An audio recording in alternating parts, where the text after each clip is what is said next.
पूज्याय राघवेन्द्राय सत्यधर्मरताय च भजतां कल्पवृक्षाय नमतां कामधेनुवे ಓಂ ಶ್ರೀ ರಾಘವೇಂದ್ರಾಯ ನಮಃ. Hi all, welcome back to my channel. ಕಲಿಯುಗದ ಕಾಮಧೇನು ಭಕ್ತರ ಕಷ್ಟಗಳಿಗೆ ಕರುಣಾಮಯ ಪರಿಹಾರ ಶ್ರೀ ರಾಘವೇಂದ್ರ ಸ್ವಾಮಿಗಳು. ಮಂತ್ರಾಲಯದ ಬೃಂದಾವನದಲ್ಲಿ ವಿರಾಜಮಾನರಾಗಿ ನೆಲೆಸಿರುವಂಥ ಶ್ರೀ ರಾಘವೇಂದ್ರ ಸ್ವಾಮಿಗಳನ್ನು ಎಲ್ಲೇ ಯಾವುದೇ ಭಕ್ತರು ಕರೆದ್ರೂ ಕೂಡ ಅವರ ಮನಸ್ಸಿಗೆ ಶಾಂತಿ, ಜೀವನಕ್ಕೆ ಆಶಾಭಾವನೆ ಮತ್ತು ಸಂಕಷ್ಟಗಳಿಗೆ ಪರಿಹಾರಗಳನ್ನು ಕೊಡ್ತಾ ಇದ್ದಾರೆ. ಅದೇ ರೀತಿ ಕೋಟ್ಯಾಂತರ ಜನ ಭಕ್ತರು ಕೂಡ ರಾಯರನ್ನ ನಂಬಿರೋರೇನೆ. ಎಲ್ಲೇ ನೋಡಿ ನೀವು 10 ಜನ ನೋಡಿದ್ರೆ ಅದರಲ್ಲಿ 5 ಜನ ನಾವು ರಾಯರ ಭಕ್ತರು ಅಂತ ಹೇಳ್ತಾರೆ. ಅಷ್ಟು ನಂಬಿಕೆ ಇದೆ ಆ ರಾಯರ ಬಗ್ಗೆ, ಗುರುಗಳ ಬಗ್ಗೆ. ಸೊ ಇಲ್ಲಿ ಜಾತಿ ಆಗಲಿ, ಮತ ಆಗಲಿ, ಭಾಷೆ ಆಗಲಿ ಯಾವುದೇ ಭೇದ ಇಲ್ಲ.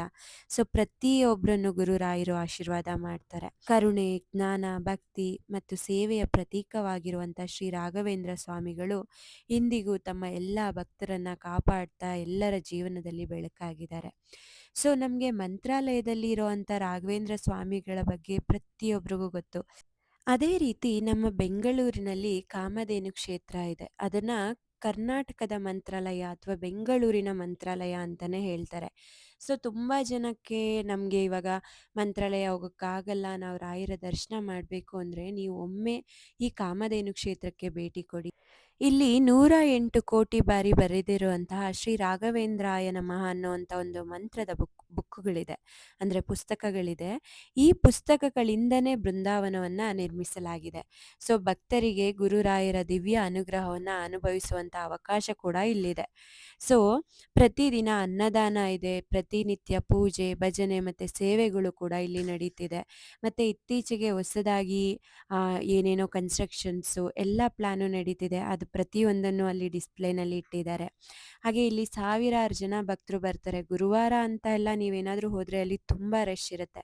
ನಾವು ಆ್ಯಕ್ಚುಲಿ ಭಾನುವಾರ ಹೋಗಿದ್ವಿ. ಸೊ ಸ್ವಲ್ಪ ರಶ್ ಕಡಿಮೆ ಇತ್ತು. ಸೊ ನಿಮಗೆ ಇಲ್ಲಿ ತುಂಬ ಸ್ಟೋರೀಸ್ ಇದೆ. ಆ್ಯಕ್ಚುಲಿ ಎಂಟ್ರೆನ್ಸ್ ಎಲ್ಲ ಇದೆ.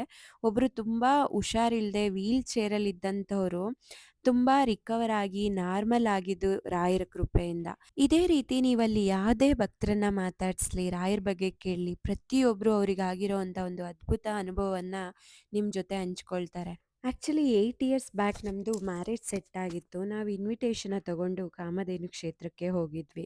ನಾನು ಇನ್ವಿಟೇಷನನ್ನು ಬ್ಯಾಗಲ್ಲೇ ಇಟ್ಕೊಂಡಿದ್ದೆ. ಬಟ್ ಅಲ್ಲಿ ದೇವರ ದರ್ಶನ ಮಾಡ್ತಾ ಅಲ್ಲಿ ಗುರುಗಳಿರ್ತಾರಲ್ಲ, ಅವ್ರು ಕೇಳಿದ್ರು ಇನ್ವಿಟೇಷನ್ ಕೊಡಿ ಅಂದ್ಬಿಟ್ಟು. ಸೊ ನಮಗೆ ಶಾಕ್ ಆಯ್ತು. ಆ್ಯಕ್ಚುಲಿ ನಾವು ಜಸ್ಟ್ ದೇವಸ್ಥಾನಕ್ಕೆ ಹೋಗಿ ಸ್ವಲ್ಪ ಅಕ್ಷತೆ ಹಾಕ್ಸ್ಕೊಂಡು ಬರೋಣ ಅಂತ ಹೋಗಿದ್ದು.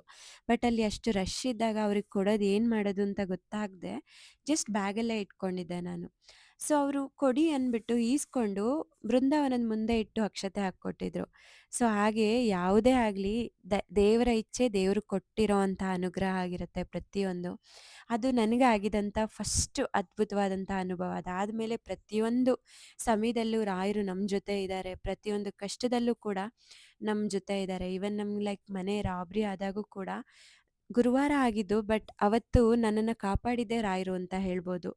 ಸೊ ಹಾಗಾಗಿ ರಾಯರನ್ನ ನಾವಂತೂ ತುಂಬ ನಂಬ್ತೀವಿ. ಮತ್ತು ಮಂತ್ರಾಲಯದ ಮಹಿಮೆಯನ್ನು ನೆನಪಿಸೋಂತಹ ಈ ಕಾಮಧೇನು ಕ್ಷೇತ್ರ ಕೂಡ ಒಂದು ಅದ್ಭುತವಾದಂಥ ಕ್ಷೇತ್ರ. ಒಮ್ಮೆ ನೀವು ಟೈಮ್ ಆದರೆ ಅಲ್ಲಿ ಹೋಗಿ ವಿಸಿಟ್ ಮಾಡಿ ಬನ್ನಿ. ಹಾಗೆ ಕಂಪ್ಲೀಟ್ ಮಂತ್ರಾಲಯದ ವಿಡಿಯೋವನ್ನು ನೋಡಿ. ಹಾಗೆ ಈ ವಿಡಿಯೋ ನಿಮ್ಗೇನಾದರೂ ಇಷ್ಟ ಆಗಿದರೆ ದಯವಿಟ್ಟು ಲೈಕ್ ಮಾಡಿ, ಶೇರ್ ಮಾಡಿ. ಹಾಗೆ ನಿಮಗೆ ರಾಯರ ಯಾವುದೇ ಒಂದು ಹೊಸದಾದಂತಹ, ಅಂದರೆ ನಿಮಗೆ ರಾಯರ ಈ ರೀತಿ ಮಹಿಮೆ ಪವಾಡಗಳೇನಾದರೂ ಎಕ್ಸ್ಪೀರಿಯೆನ್ಸ್ ಆಗಿದರೆ ನಮ್ಮ ಜೊತೆ ಕಮೆಂಟ್ ಬಾಕ್ಸಲ್ಲಿ ಶೇರ್ ಮಾಡ್ಕೊಳ್ಳಿ. ಹಾಗೆ ಈ ವಿಡಿಯೋವನ್ನು ನೋಡಿದ್ದಕ್ಕಾಗಿ ನಿಮ್ಮೆಲ್ಲರಿಗೂ ಧನ್ಯವಾದ. Thank you so much.